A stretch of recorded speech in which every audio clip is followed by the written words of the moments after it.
Greetings and welcome to another playthrough series of Distant World Shadows. I was kind of hoping to be doing this with Distant World Universe, but unfortunately the release date on that has been pushed back to May at this point.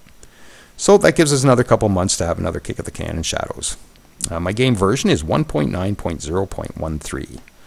I'm going to be doing a couple things different for this playthrough. Specifically, I'm not going to run with any mods.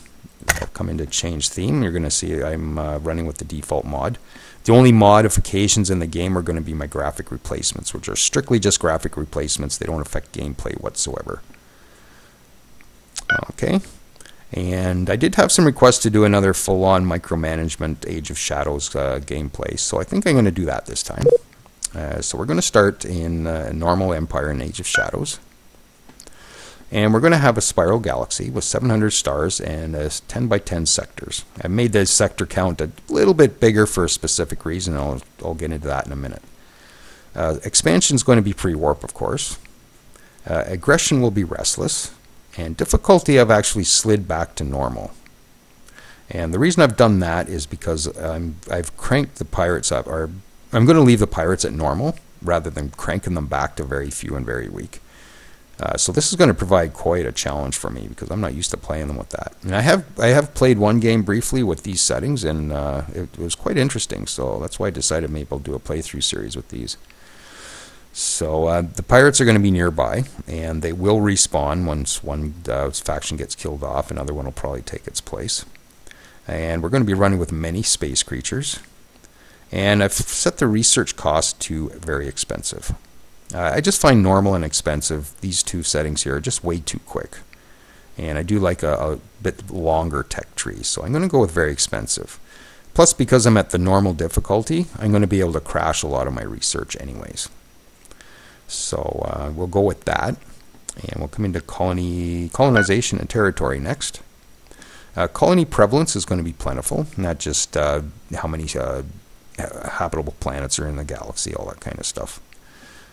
Independent alien life, we're going to leave at Plentiful. These are default for Age of Shadow starts, so we're going to leave those as is. Colony influence range is going to be 100%. I usually just go with whatever is suggested here. I don't monkey with this setting whatsoever. Enforced colonization range limits are going to be cranked back to 0.5 sectors. I just find doing this keeps everybody a little tighter knit in the map. They don't sprawl halfway across the map to settle something. Okay, so we'll go to our race. And I played the last game as the Boskarans, and I think I'm going to do it again.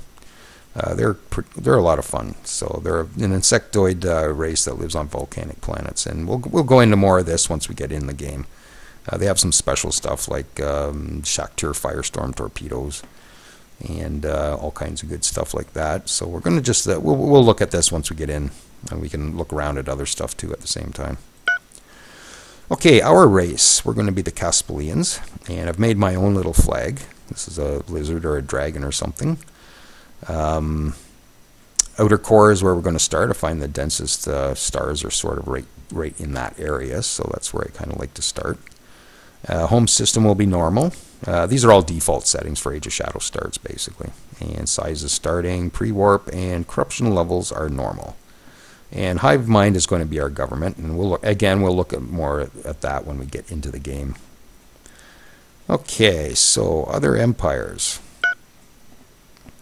Okay, so I've got 9 empires to start with, and I got 2 of them average, and the rest are distant.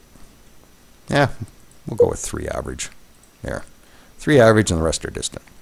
Home systems are normal, just like ours, and all the tech is going to be pre-warp. So, and we're going to allow independent alien colonies to start new empires during the game. So we might start with 9 empires, but we're going to end up with like a couple dozen by the time we're done. Or maybe we'll just end up with us by the time we're done. We'll see how this game goes. Okay, and next up is victory conditions. Okay, I've made these quite steep. I'm going for 100% threshold. So we also need 50% territory, 50% population, and 50% economy in the galaxy in order to win this game. And there's some race-specific victory conditions applied as well, which we'll get into once we get into the game. Victory conditions apply after. This really doesn't matter. I mean, it's going to be forever to even get near this, so it doesn't really matter what I'm going to set that at. I'm just going to leave it at 20, I guess. Allow tech trading. I'm still monkeying with this. I'm not sure whether I like having that off or not. It does come in handy now and then. Yeah, I'll leave it for now. And storylines. The only one I'm not going to enable is the Return of the Shakturi storylines, because we've done that already in another playthrough. So we won the game that way. So I'm going to just click that one off, but I am going to keep the original Distant World storylines enabled. This gives us stuff like debris fields and the two planet destroyers and stuff like that. And actually the game I played just before this, I had one pirate faction that ended up with both of the planet destroyers. And that was pretty intense. They came at me one after the other with those two things, and it took everything I had to actually take them down. And they never did destroy one of my planets. It was wild. But everything else we're going to enable shadow storylines and race-specific events and disasters and other events. And speaking of disasters, this is where you set your silver mist, whether they're going to appear or not. Silver mist are considered a disaster. So if you don't want silver mist, just check that off. But I do want silver mist.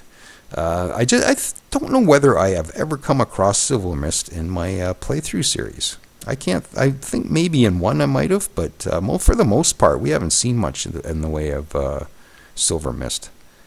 So hopefully it'll sort of show up this game, and we'll be able to see how to deal with those. So that's what we're going to do for this game. And I'm going to probably end this episode like right here, and that way anybody who wants to refer to any of these settings can go back and they have a quick little 6 or 7 minute video they can watch. And I might even put the settings in the description, the video description. But yeah, I'm going to end this one here, and we'll let the game generate. And once it's generated, I'll start up the recording again. So that's what we're looking at. And once the game is generated, we'll be back. So thanks for watching.